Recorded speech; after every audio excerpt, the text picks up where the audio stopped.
Are you ready to hoist the colors? Now, time for the most in-depth look at the world of ECU athletics. Welcome in to Hoist the Colors with your host, Stephen Igo on 94.3 The Game. Watch the show live on Facebook and at 943thegame.com. Now, here's your host, Stephen Igo. All right, welcome in. Hoist the Colors on a Thursday. It is February 27th. We are live, I believe, on YouTube and Facebook. I know we're live on Facebook. I'm putting our YouTube link out there now. Let us know if it's coming off as restricted. I saw it on my screen as that. I may just have something wrong with my settings. Either way, we're live on Facebook. If you got a question, a comment, a concern, drop it there. We'll get to it throughout the next hour. Going to be an exciting show. Shortly, we'll be joined by head coach Mike Schwartz of the East Carolina basketball team. Pirates, of course, have 3 games left in the regular season. They've won the most games in American Athletic Conference history since joining the league. The Pirates have in their history back in 2014-15. We'll talk to Coach about that. Also, Senior Day coming up this Sunday. 2 home games left, but they're going to recognize R.J. Felton, C.J. Walker, and Cam Hayes this Sunday. We'll hit on that in our next segment. We taped it yesterday. We'll play it today with Coach Schwartz. All right, we have our ensemble in studio, beginning with the man sitting to my right. He is Brady Thomas, Hoist the Colors intern, also writing about Kentucky basketball. We'll get into that in a little bit. So he was up late last night. Brady, how's it going? Good. How about yourself? Good, man. You had a busy day of coverage.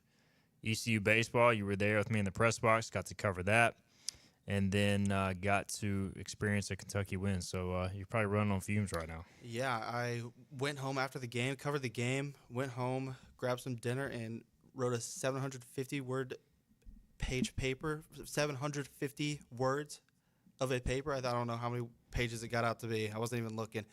And then covered the game a little bit and wrote an article last night. So, yeah, running on fumes here. Making it happen. We'll get into ECU baseball's win over Old Dominion. Pirates snap a 4-game skid. We got Philip Pilkington behind the glass. Philip, how's it going? It's good. I'm trying to figure this out because we're getting comments, and it says we have viewers. However, it is also saying on my end where it's restricted. So I'm trying to figure out. I'm hoping it's something because maybe we're on the same Wi-Fi as this computer. Maybe it's restricting it. So I'm trying to do some work. So I'm happy baseball got a win. It was good to see a hot start. But I'm going to let you guys talk about baseball. All right. And I am going to worry about the restricted YouTube video. We will figure that out, because I just sent you a screenshot of it. I guess you're seeing the same thing. I'm not able to read any comments, so I'll check when I can. Brady, maybe you can try to pull it up on your phone. Yeah. Chris just pulled it up on his phone, and it looks fine. Yeah, I'll check it out. So weird things are happening. Man, I got to love technology. But, drop those comments. We'll get to them here in a little bit. All right, East Carolina wins inside Clark LeClaire Stadium, as we do have comments from Cameron, and we're live, so that's good to know. It's one of those things, Brady. Like the baseball game yesterday, in a good way, ECU beats Old Dominion 8-2. It was almost kind of boring, which is like, to me, that's kind of like ECU baseball. You show up to the Clark LeClaire, you know you're going to get a good performance and a win, and it was refreshing to see. Yeah, sure was. Especially this weekend, fans definitely not happy with the outcome of all 3 games. But yeah, refreshing to see them play their style of baseball, like Cliff said. I mean, they come out and play small ball and pretty much dominate the whole game. Old Dominion only had a couple decent plays all game that I can really think of, and ECU just dominated from honestly start to finish. And it was a great game from the bats. I feel like they're starting to warm up after the slow start, and then the pitching has just been stellar, to be honest. I honestly can't rave about it enough. Really, outside of it, and you can't do it, but if you could take away the Monday game where you struck out 17 times, I would say 3 out of 4. And I know they got shut out in the Durham game, but you were there. Like they had some good at bats. They were hitting the ball hard. They just couldn't find any holes. So this is now, I would say 3 out of the past 4 games they've looked better offensively. Would you agree with that? Yeah, for sure. Especially compared to George Mason's series, and especially at Campbell, the bats have. I mean, you're making hard contact. There was a good handful of hard hit balls in Durham that easily could have scored a few runs, could have been in play.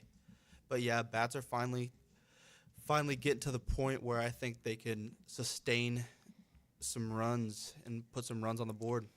We saw and we've seen over the years East Carolina is at its best when they're scoring early. And ECU, unfortunately, for the most part, early this season has gotten behind. This time they jump on North Carolina 4 runs in the bottom of the first. Walker Barron with an RBI hit, and then Austin Irby follows with a 3-run homer, his first career home run. I thought Irby looked really good. Not only did he have the long ball, he walked, he had a sac bunt. He had another hit. So we talked to him post-game. He came across as a pretty confident freshman. Yeah, he did. He seemed like he knew just kind of what position that he was in and how to build from it. So, I mean, he was playing high school baseball a year ago, which is impressive for him to be starting at first base. So he was definitely confident in his ability, and it's good to see him have a little breakthrough game. Colby Wallace, we saw get 2 hits, and I thought it was interesting that, a lot of people, Brady, were talking about how let's sit Colby Wallace and give him a day off, which I don't disagree with. There's 2 ways to play it. Obviously, you sit a guy, you let him watch it, hope that clears his mind, or you just keep playing through it. And it appears Cliff Godwin was like, all right, we trust in Colby. We're going to keep putting him back in there. And he had 2 really good hits, didn't strike out, and I thought that's a welcome sign because this team needs Dixon Williams, who, by the way, hit an absolute mammoth home run in the 8th, and Colby Wallace. They need those guys hitting the baseball, man. Yeah, they do. I mean, we're not even 10 games into this season yet. We got to let these guys, especially if you're going to be an everyday starter, you're going to have to play through the slump here to start. You can't start out batting like John Collins, batting 1,000. But yeah, it's good to see Colby get the ball in play, and because he is a power guy, and I mean he's not going to get up there and do that every time. But right, it's good to see him get a few hits in play. Consistent contact, definitely, because he can hit the ball a long way. Has natural power. Yeah. On the mound, we saw some good performances. Jaden Winter, I thought, was solid as a starter. Look, Lance Williams, I mean, his stuff is disgusting. It's just a matter of whether he throws strikes or not. And then Ethan Young, we can't play it on the radio, but if you want to see and hear a very interesting and funny post-game interview, check out Ethan Young. We posted it on Hoist the Colors. I think 94.3 has it up as well. I think it was his first time doing some media, Brady. He seemed a little overwhelmed. Yeah, Chip Welch might have to do a little PR training on Ethan Young. Diesel, they call him. Yeah, but good interview, funny guy. He definitely killed it in his first attempt. So Ethan Young goes 3 1/3, 3 strikeouts. How about these numbers? I posted in my story last night, man. Collected the save as well. Yeah, the save. Due to the score. Yeah, so the last 3 outings, of course, George Mason, you saw the stuff. I mean, he was like 95, 96. But he gave the 3-run homer. And look, I mean, it happens, one appearance. But since then, Campbell, 3 innings, 1 hit allowed, 4 Ks. North Carolina, 3 1/3, 5 Ks, 1 hit allowed. Old Dominion, 3 1/3, 1 hit allowed, 3 Ks. So he's gone now 9 2/3, 3 hits allowed, and 12 Ks. It's pretty good. That's pretty stellar stuff right there for a reliant arm out of the pen, because I know in the past ECU has been looking for an exact guy like this. They haven't been getting the workload or what somebody could put up in the stat sheet like that in past years. So that's refreshing to see somebody that can, I mean, give him 2 weeks and we're on the verge of calling him shut down. That's great stuff. I think him, Brad Pruitt, you're starting to find some guys at the back end of games you can go to. Ian White for freshman has looked pretty good. And then Lance Williams. Halfway through the season, and we're going to get Norby possibly back in the bullpen. So as a setup guy, and then bring in Ethan Young to relieve, and it's tough to beat. The question's going to be, until Norbs gets back in the bullpen, that I want to know is going to be who's going to be the guy that we trust to inherit base runners. Right now, I like all the names we've said, and they do good when they start with a clean inning. And I'm not saying I don't trust them in those high leverage situations, but it's going to be interesting to see consistently who do we go to 2 on, 1 out hey, I need a punch out right now. I mean, based off the strikeout numbers, I'm leaning Ethan Young because usually your high leverage guy has to be a guy who can get swing and miss, opportunities. But I still want to know who that guy is until Norbs gets back in the bullpen. Based on yesterday, I think it's Ethan Young. I mean, because yesterday they brought him in. I can't remember the exact situation. I'll try to pull it up. They brought him in that situation, bases were loaded, and he got a fly out to center field to get out of it. And like you said, he's got swing and miss stuff. I do agree Norby profiles as that type of guy too. A lot of it will depend on matchups, lefty, righty, but Young definitely seems to be. And I think DiLorenzo, if you look at his outings, when he has entered in jams, he has done a good job of getting out of them. It is when he has started clean innings he has had command problems. So I do wonder too, Cliff Godwin was referred to in the past, adrenaline junkies. That was Trey Savage as a freshman. He would only come in jams. And so I wonder what happens there going forward. All right, some comments here. Are we still figuring out the YouTube thing, Philip? It's weird. So, it's working on my phone, and it's working on Chris's phone, but it's not working on my computer or your computer. Yeah. I have not seen any issues other than my or your computer. Are we? Yeah, I have it on my computer as well. Let's see how many people it says are watching right now. It says we got 20 people watching. 20 people watching on YouTube. So, who knows, man? This is crazy times. Ian White, CBA says, has been the guy that comes in with people on, let him go one in. Yeah, Ian White's a good matchup guy, slider heavy. He's a right-on-right type guy right now, so I like him as he could be a middle relief, back-end guy, depending on what you need. I do like the bullpen options. If you can get Towers and Antolik back, I think you can be really good. All right, Cameron says, great win by the boys last night, but it is still hard to watch the game with how freaking ugly the turf looks on the field. Each game looks worse and worse. Please let someone come on the show and explain the reasoning behind it. He also says he has several other complaints about the state of ECU marketing and ticket plans. It's too much to type out. We need change. All right, Cameron, I'll tell you what. I promise tomorrow when Bobby Harvard is on the show, because Bobby's really good at this type of stuff too, we'll talk about the turf. If you missed it, we did discuss it on Bucks on the Pond, the Hoist the Colors podcast on Tuesday night. So you can hear Scott Lorbatcher, mine, Jonathan Wagner's thoughts there. But I promise we'll get to it tomorrow. And we will get to some more of your comments here. Lane Smith says, is Josh going to start this weekend? Is Josh going to start this weekend? Who's Josh? Does he mean John Collins? Lane, what do you mean? Josh who? Let us know, Lane. Josh Groves to start for the Pirates. No, real quick, though. I know we need to take a break, but maybe we were talking about the grounds. Shout out Joey Perry. Yeah. I thought that was awesome that they gave him the jersey. Well-deserved, 25 years. It'd be sad to see him go. I know that he's retiring, I guess, end of the week. I know they've already brought in his replacement, Alex Marlowe, who worked under Joey. He's going to do a great job. But shout out to Joey Perry, man. That was cool. And a heck of a strike he threw. Yeah, I was going to be a little upset if Joey went in front of the mound, but he towed the rubber, and, he probably hit 50, 55 on the gun. He threw more strikes than the Pirates did on Monday night. Luckily, the pitchers did follow suit and throw some last night as well. All right, yeah, he did mean John Collins, Lane did. So I don't know. He's a lefty guy, or lefty matchup guy, so I'm waiting for a lefty starter, and I think John Collins will be in there at DH. All right, we got to get a break in. We'll come back. We'll hear from Mike Schwartz on the other side, ECU basketball coach. We'll have that interview from yesterday. We record it. We'll play that on the other side. This is Hoist the Colors. Acre Station Meat Farm, along with Lane Angus Beef, bring you Farm to Fork Beef. Stock your freezers now with affordable beef boxes, just in time for the grilling season. Farm to Fork Beef brings quality local beef to your family. From your traditional butcher shop, Acre Station Meat Farm. Come on down to Acre Station Meat Farm and find out why we're #1 in fresh cuts and friendly service. Acre Station Meat Farm, Highway 32 North, Pinetown. Living easy is the sound of children laughing as you make memories with neighbors and friends. It's the sound of nothing at all. It's the smell of the salt air.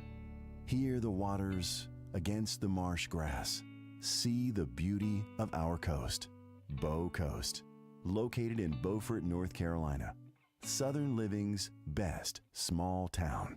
Other restaurants claim their food is fresh and fast, but are they friendly? At Moore's, you're treated like family the minute you walk into their doors. With locations in Winterville, New Bern, Swansboro, Morehead City, and Jacksonville. We've been practicing what we preach since 1945. At Moore's, our barbecue is slow cooked and smoked over real wood daily until it's so tender it's falling off the bone. Combined with our fresh chicken, cooked to order seafood, and homemade fixins, we're sure you'll agree. If it's not Moore's, it's less.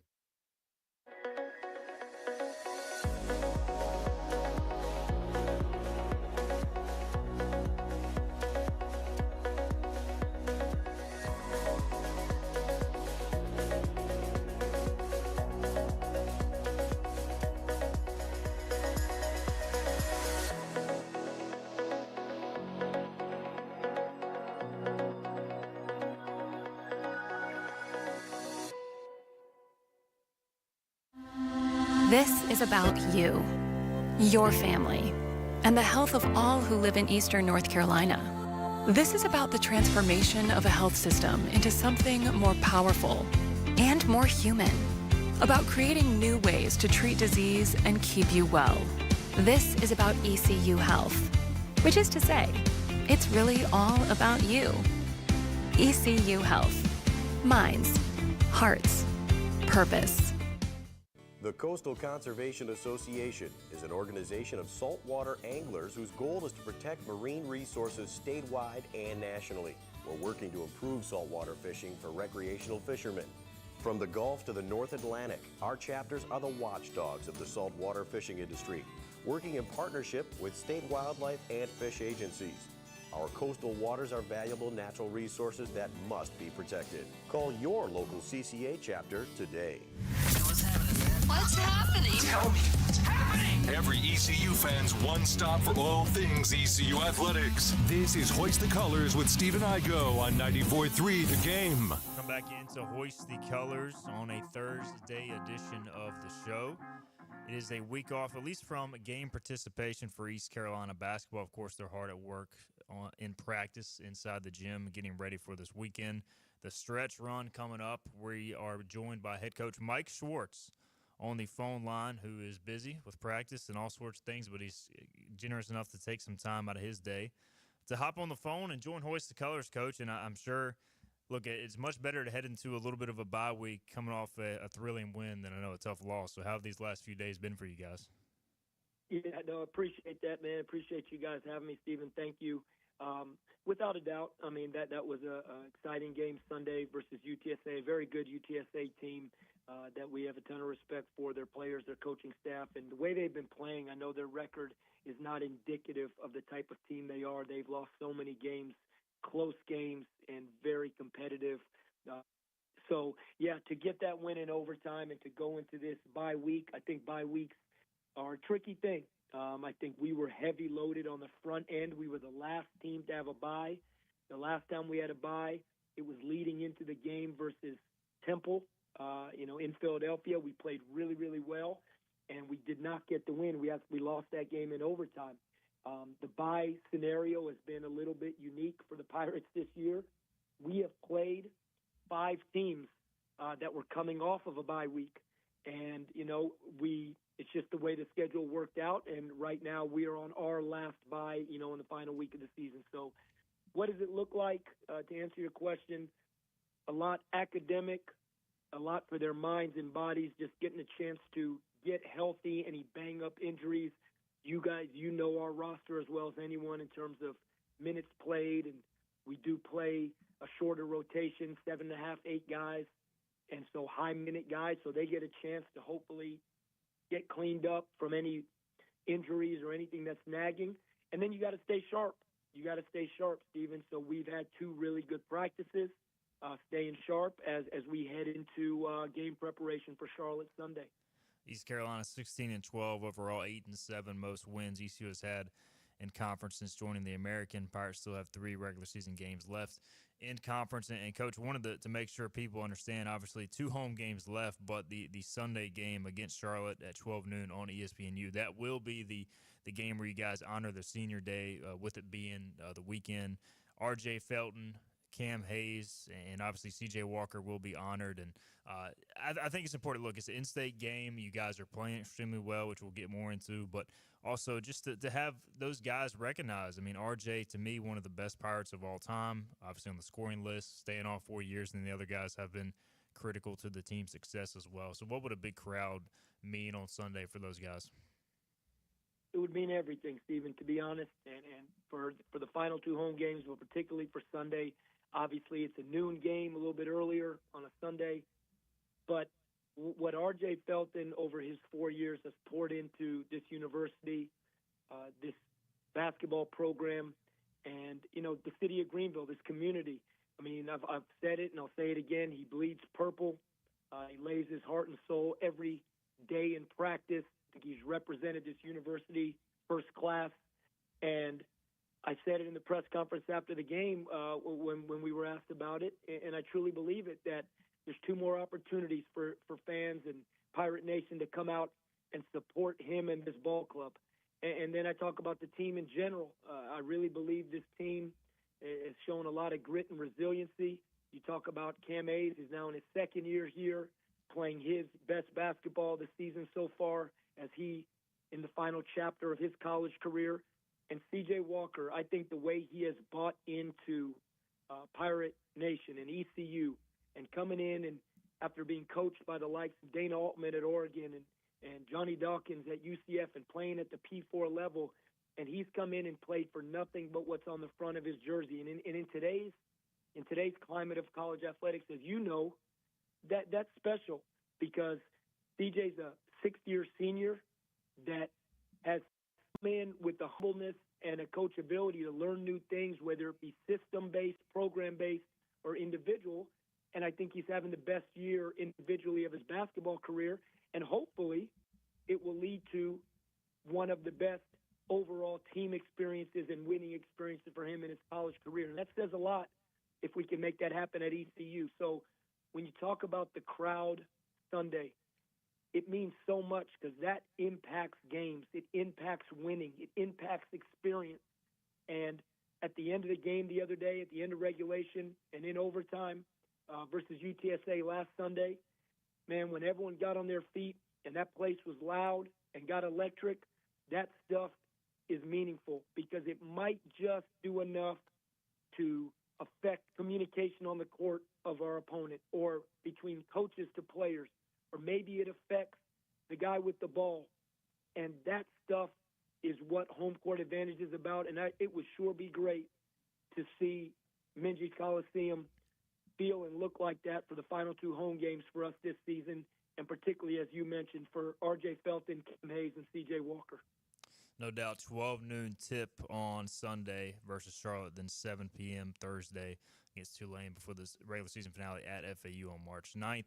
Mike Schwartz with us, ECU basketball coach. And, Coach, just wanted to ask you, the UTSA game was so unique down the stretch and almost unorthodox in some ways, and I wanted to ask you just about C.J. Walker and how tough it was to have him on the sideline at the end of the game when obviously he's one of the best players in the league.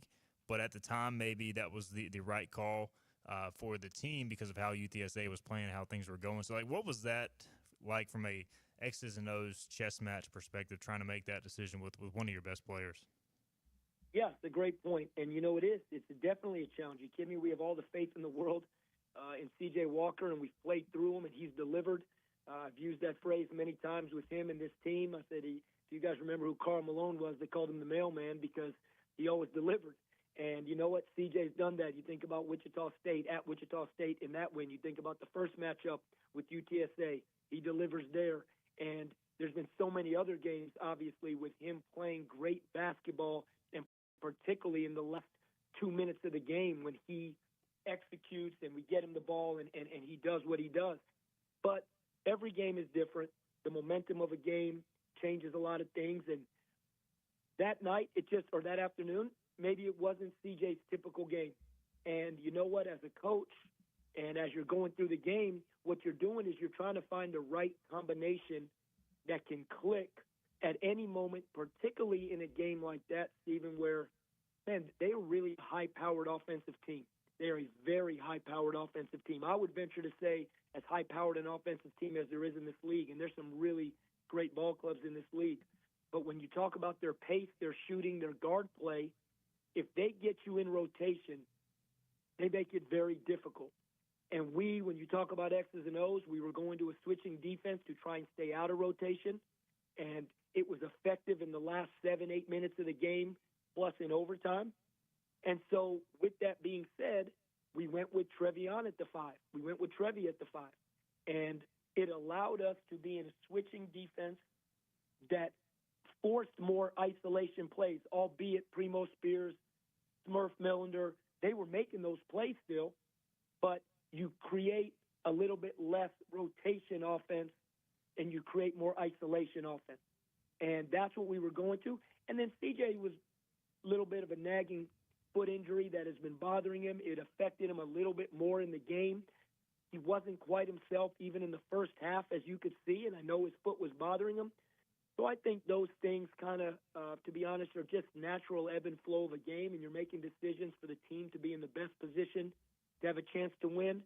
But I'll end on this with that. C.J. Walker was the absolute best teammate on the side. I mean, he's not accustomed to being over there and playing those kind of minutes, meaning less minutes than normal, or being in the game in crunch time. And he was so vocal with his teammates on the bench while the live play was going on, in timeouts, coming in and out of timeouts. He just was the ultimate teammate.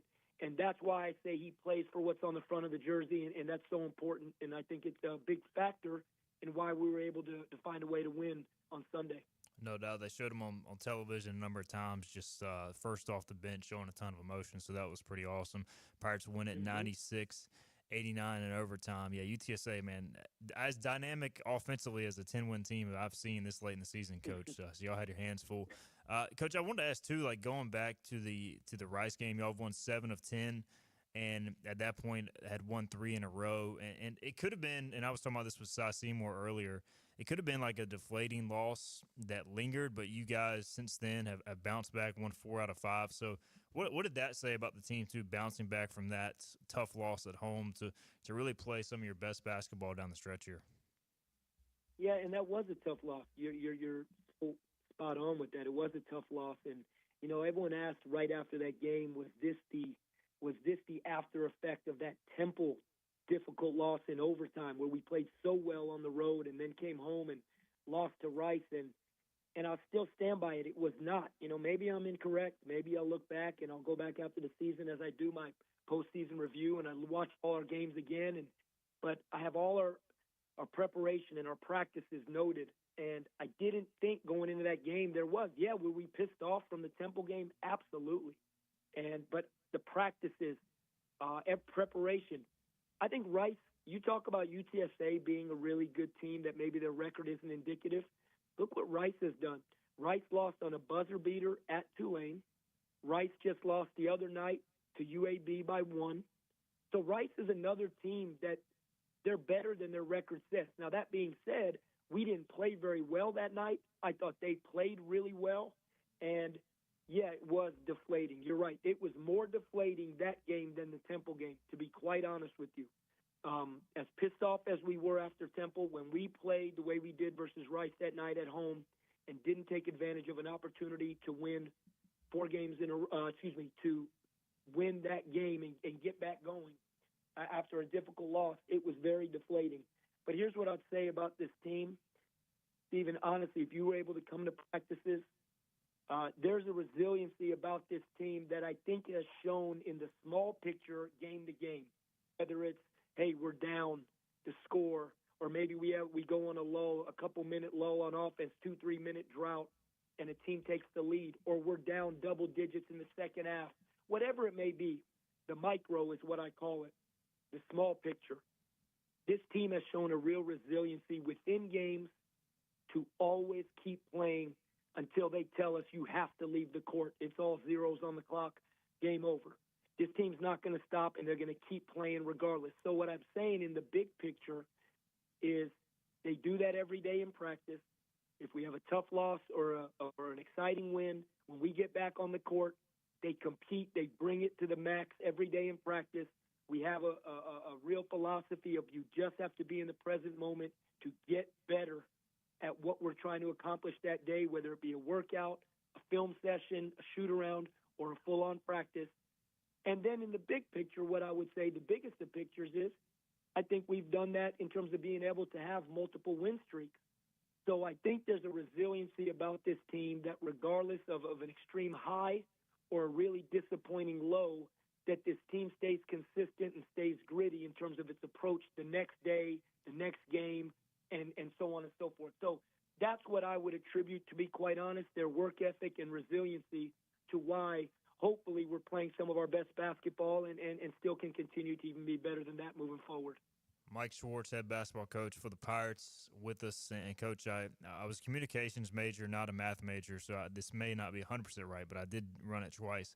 I have y'all shooting 38% from three-point range over the last 11 games. That dates back to North Texas on January 14th. And look, you were saying throughout the season you felt this team was a better three-point shooting team than maybe the numbers were showing early on. Just, I know you don't want to live and die by the three, but that's been a big part of the success, and obviously R.J. Felton a huge part of that. So what do you think has kind of led to that resurgence here down the stretch?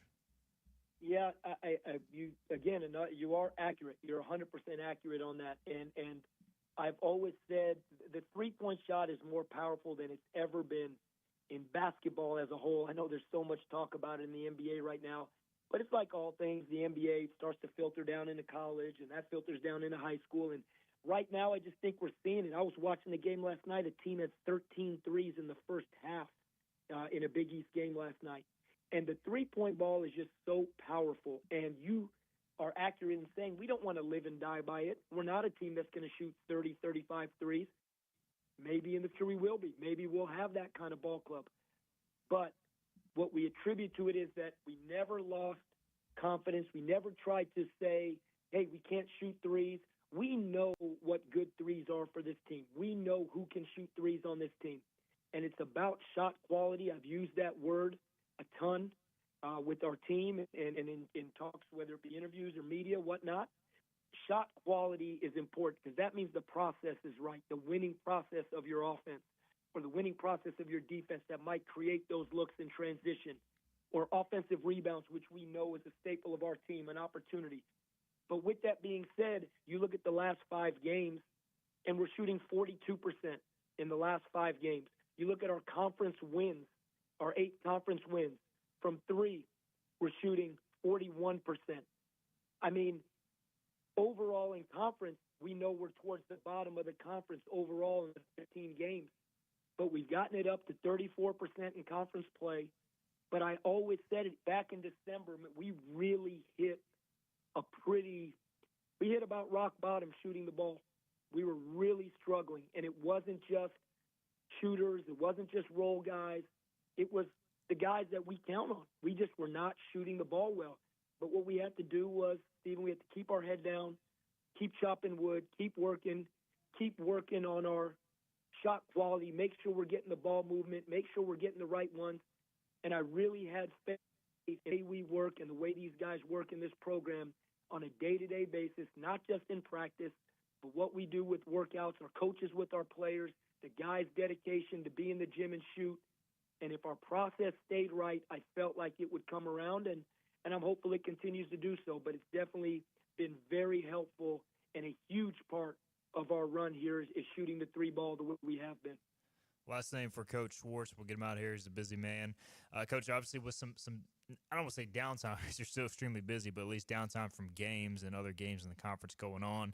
Look, we're talking a lot about the standings, which is fun. I mean, look, we're heading into March. ECU is playing important basketball, which is critical, obviously, on several layers. But do you try and, watch the conference on nights where maybe you guys don't have a game at a time like this to try to obviously get a scout on, let's say, Charlotte against Tulane, because those are 2 of your opponents coming up, but just to take in more of the league on a night like this where you'll have like some time off as coaches from actual games? 100%, Stephen. There's no doubt about it. You know what? I mean, whether it's last night, we had no one in our conference playing last night, but there was a lot of great basketball on last night that I watched 2 nights ago, Texas Tech and Houston. That game was a fantastic game, and there's West Coast games that come on late. And tonight, without a doubt, whether it's Charlotte and Tulane and other games in our conference, I mean, you live it. You live every second of it right now. I mean, and we're not in games. And so whether it's watching games while I'm watching practice from today on my computer, or the staff communicating as we're watching games within the conference, I mean, this is it. We're in the ring right now, and we're fighting for an opportunity to hopefully do something special down the stretch in the regular season as we head to Fort Worth. And seeding is at stake for a lot of teams. There's so many teams. It's been an incredible year in the American Conference in terms of close games and exciting finishes and the parity when it comes to looking at the teams top to bottom. I mean, again, we just mentioned some of the scores in this conversation of teams that might say, oh, they're maybe towards here, or they're towards the top or the bottom, but these games are coming down to single possession games. We know, we've documented in terms of us. You know, I think there's only been 1 or 2 games all season, win or lose, that have been, conference season, that have been decided beyond single digits. We know we've been in overtime games. So it's great basketball. And as a basketball coach and as someone that just honestly eats, sleeps, loves this game so much, respects this game, and the game has been so good to me, and I'm so thankful and grateful for it. Heck yeah, every night I get a chance to sit and watch basketball, and whether it's a chance to learn myself, whether it's a chance to pick something up, whether it's a chance to gain knowledge across the country or within our conference, or as important as anything, help in terms of scouting as we move forward. We're going to take full advantage of it, and everybody is all in right now because this is the best time of year for college basketball, and I'm excited that the Pirates are involved right in it. No doubt. Sunday, March 2nd, 12 noon, Pirates versus the Charlotte 49ers. Get to Minji's Coliseum. Everybody support these guys. Coach, we appreciate the time, and best of luck this weekend. We'll see you in Minji's on Sunday. Appreciate you, Stephen, and all you do for Pirate Nation, man. Go Pirates. Appreciate you, Coach Schwartz, for taking the time. I know you're busy, and it means a lot. We'll be right back here on Hoist the Colors. Hi, I'm D.R. Alligood. And I'm his daughter, Jessica. For 11 years, we have built quality driveways and parking lots for both your residential and commercial needs. We also offer free on-site quotes to have your custom driveways built the way you want. 252-946-1227. Looking for a great deal on a new Nissan? At Greenville Nissan, we've got a great selection of new Nissans for under $30,000. The stylish Nissan Sentra, offering top-notch fuel economy. The Nissan Altima, known for its comfort and technology. The Nissan Kicks, the perfect combination with its compact design and performance. The Nissan Versa, delivering incredible value without compromising on features. And don't forget the Nissan Rogue, an award winner for 10 years in a row. Drive it home just for $22 down and $349 a month. Visit GreenvilleNissan.com today. Greenville Nissan, where we drive to serve. You know what the problem is with standard belts? Usually you have to choose between too tight or the opposite, too loose. But with Anson Belt and Buckle, you don't have to choose. We got rid of the holes and instead have a track system designed for micro-adjustability. That way you can enjoy a perfect fit every time. Anson Belt and Buckle. Find your perfect fit today.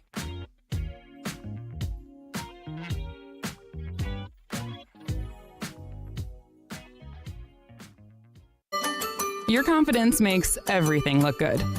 You see the world in vivid color, not black and white. Swing through your neighborhood Fantastic Sam's Cut in Color and let our experienced stylists take you from everyday to extraordinary. Fantastic Sam's hair salons are locally owned and operated. Our full-service salons are conveniently located in Goldsboro, Kinston, Greenville, New Bern, Jacksonville, and Calabash. Stop in today at Fantastic Sam's, where the possibilities are endless. Other restaurants claim their food is fresh and fast, but are they friendly? At Moore's, you're treated like family the minute you walk into their doors. With locations in Winterville, New Bern, Swansboro, Morehead City, and Jacksonville. We've been practicing what we preach since 1945. At Moore's, our barbecue is slow cooked and smoked over real wood daily until it's so tender it's falling off the bone. Combined with our fresh chicken, cooked to order seafood, and homemade fixins, we're sure you'll agree. If it's not Moore's, it's less. Hi, I'm D.R. Alligood. And I'm his daughter, Jessica. For 11 years, we have built quality driveways and parking lots for both your residential and commercial needs. We also offer free on-site quotes to have your custom driveways built the way you want. 252-946-1227. Pirate fans, 2025 East Carolina football season tickets are on sale now and can be purchased for as little as $115. Head coach Blake Harrell wants you to be a part of his first full season as the Pirate coach as he builds momentum off of the 8-win season and the Military Bowl win over North Carolina State. Call 1-800-DIAL-ECU or go to ECUPirates.com today to get your 2025 season tickets. Everything you need to know in the world of ECU athletics. This is Hoist the Colors with Stephen Igo on 94.3 The Game. All right, welcome back in. Hoist the Colors. Great interview with Coach Schwartz. Yeah, again, we taped that yesterday because he's got a lot going on. A ton of media responsibilities. Getting ready for Senior Day this Sunday. If you missed any of it, check it out. Apple Podcasts, Spotify, archived on YouTube and Facebook as well once the show is complete. Chuck Saley's in the comments section, by the way, still trying to figure out the YouTube thing. It works on my phone, so we're still getting viewers and commenters. Just tuned in.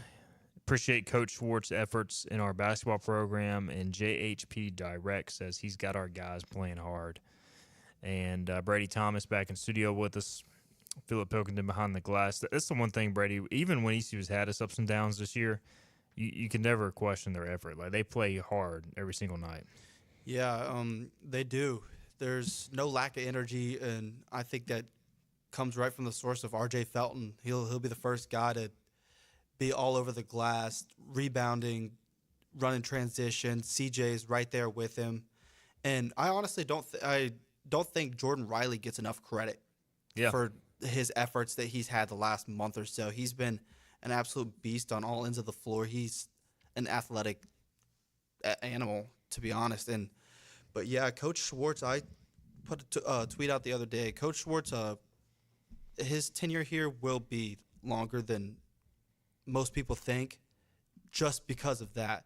And he's on the right track. The ECU is winning games.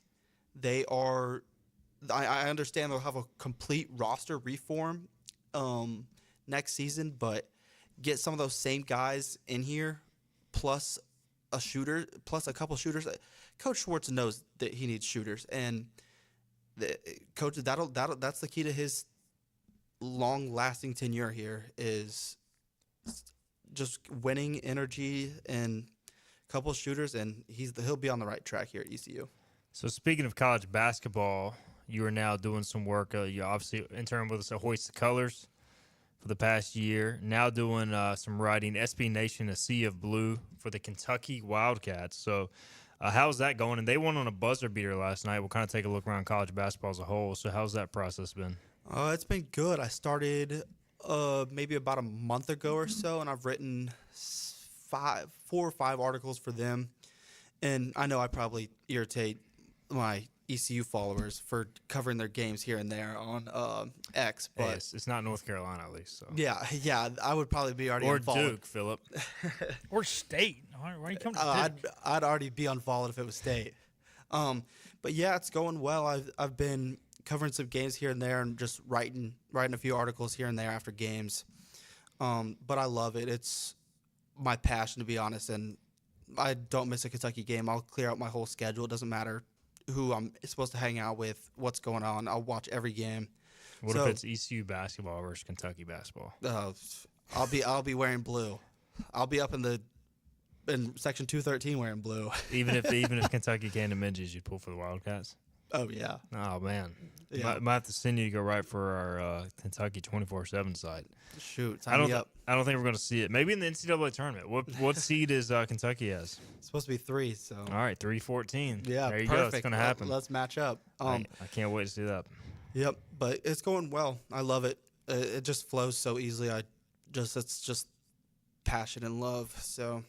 If ECU makes the tournament, the committee knows what's good for them. Because I think Tennessee is on track to go to Raleigh, just based off where the teams are higher than them and where they'd put their bids in. With Schwartz coming from Tennessee, if the committee knows what's good, it would be ECU as a 15, Tennessee as a 2 in Raleigh, Friday night, 7 o'clock, prime time. That's what I want. That would be electric. And I tell you what, no disrespect to Tennessee, but they are known for choking in the NCAA tournament, so it sounds like a round 1 upset to me. 0 Final Fours. 0. And then ECU would play the 14-seeded High Point after they beat whoever the 3 is. and we get ECU High Point Battle of the Purple Teams, and Darren Vaught has to choose who he's going to pull for because he does TV for High Point and he does radio for ECU. It's going to be great. Bobby Pettiford revenge game. Speaking of Bobby Howard says, big game in Boca tonight. If the Mean Green pull out the W, Igo is one step closer to packing his bags for Texas. Yeah, I've said if ECU gets a top 4 seed in the tournament, I'll be in Fort Worth. FAU kind of trending in the wrong direction. If they lose North Texas tonight, ECU will be in prime position to overtake them. But the Pirates still have to overtake Tulane, who beat Charlotte last night. So Tulane still 2 games ahead of ECU, although they do play Thursday. Speaking of ECU and former players, Philip, Brandon Johnson played for Miami against Duke the other night. I know you watched that game. How is Brandon Johnson looking these days? He didn't look terrible. He didn't look great. He did have one bad air ball. But the tough thing is they only had 8 scholarship players. A couple of their better players were out, which isn't saying much. And the minute you caught the ball in the low block and put the ball on the floor, whether you were Brandon Johnson or any of the other bigs, you had 3 guys like trying to trap you on the low block right next to the goal. There was only so much you can do, and they're so lengthy because the shortest – well, technically, Spencer Hubbard's on scholarship. The shortest legit scholarship player on the team is 6'5". So when you've got a guy who's 7'2", and Kumon Malawach 6'9", and Cooper Flagg, and then whoever else crashes down on you, there's only so much you can do. And, yeah, it's hard to judge how good he's really playing when you're playing against the number 1 defense in the country. They've been terrible, though. I mean, like Ezra Asar, I'm looking at Utah, he is their second leading scorer right now. He still can't shoot threes, by the way. What do you think? How many threes do you think he's made this year, guys? 8. What do you think? 6. He is 1 of 9. Oof. I thought he was going to be like 8 of like 70. Kentucky's backup big man went 2 of 2 last night, so that's more than Ezra Sarr. But back to the Miami thing. They're bad. I want a 4-team tournament at the end of the year. Heck with the NIT. Give me DePaul, Miami, Colorado, and South Carolina. Worst 4 teams out of the power conferences, and I just want them to play the tournament of toilet bowls. Toilet bowl tournament. Speaking of Miami Duke, Jay Lucas headed to Miami, Philip? Yes or no? It sounds like it's going to happen. And, I think, Duke fans knew when Jay Lucas got to Duke that this was going to be short-lived. He's a Kentucky guy, obviously. Yep, John Calipari coaching tree. Yeah, John Cal coaching tree. So I think we knew this was going to be a short pit stop. He's a huge X's and O's guy, really smart. I heard he's a decent recruiter as well, but really knows the game. One of the young bright minds, will probably go on to be a phenomenal basketball coach. Would not surprise me if he's a Hall of Fame basketball coach. So hate to see him go in conference, but already have to play against Capel a couple times a year. So, I hope for him that it works out. Yeah, he that's the reason he came to Kentucky. He's a great recruiter and a great coach, literally standout guy, and he was there for only a year and going to be at Duke for 2, so until he gets a job. What if I told y'all that, quite honestly, the transfer who may be enjoying the most success is Valentino Pinedo? Valentino Pinedo is averaging 10.2 points and 6.5 rebounds for St. Francis University, which is a Division I school. St. Francis, PA? I believe so. I can't say I know St. who Francis that is. University. I know they're D1. I would assume it is the PA school. Yeah, and they're usually not a terrible the Red O team. PA. I mean, they're not bad. They're usually decent in their conference. And I just didn't see that from Val. I thought he would just go somewhere and be a non-D1 player. Ezra's having success, but he's basically the same player from his numbers, and he's playing for a bad Big 12 team. Their coach just got fired. He's averaging right now 5 rebounds and 12 points per game, so put up similar numbers to ECU, still not shooting threes. So, is it? I guess it's good to get paid, Philip, even if you're not going to, Brandon Johnson, do you think he regrets his decision at all, or is he probably just fine getting paid for a year and playing in the ACC? It depends on what matters to you. Yeah.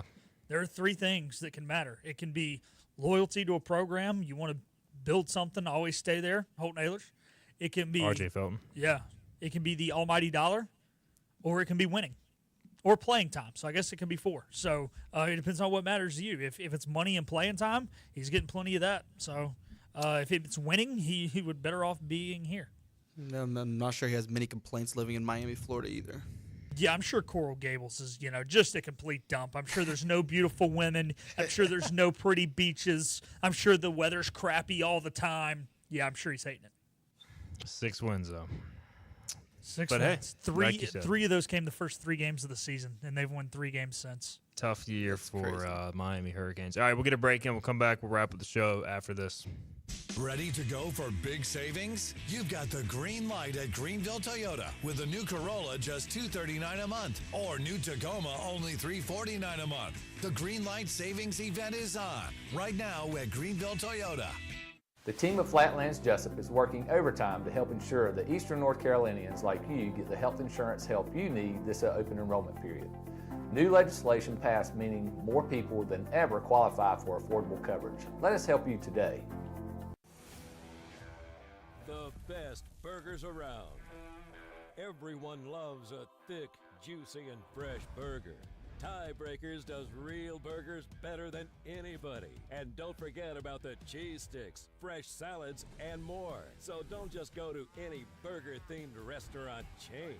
It's time to break the chain and eat local. Tiebreakers, burgers and sports at its best. Everybody loves Tiebreakers. Big tax credits are back. Get a 30% tax credit, up to $2,000 off your new Mitsubishi electric heat pump install. Let Comfort Master help you take advantage of the tax credits with a qualifying Mitsubishi electric ducted heat pump or non-ducted Mitsubishi electric mini splits. Mitsubishi electric mini splits are ideal for bonus rooms, garages, or sunrooms. If you need a new HVAC unit, call Comfort Master today. Call Comfort Master. Call Comfort Master. Tired of the 1-800 numbers advertising Medicare products? Flatlands Jessup has 6 offices all throughout Eastern North Carolina. Get face-to-face help from our local award-winning licensed team. Stop by today. Flatlands Jessup, your whole world covered. Hey, grab me one too.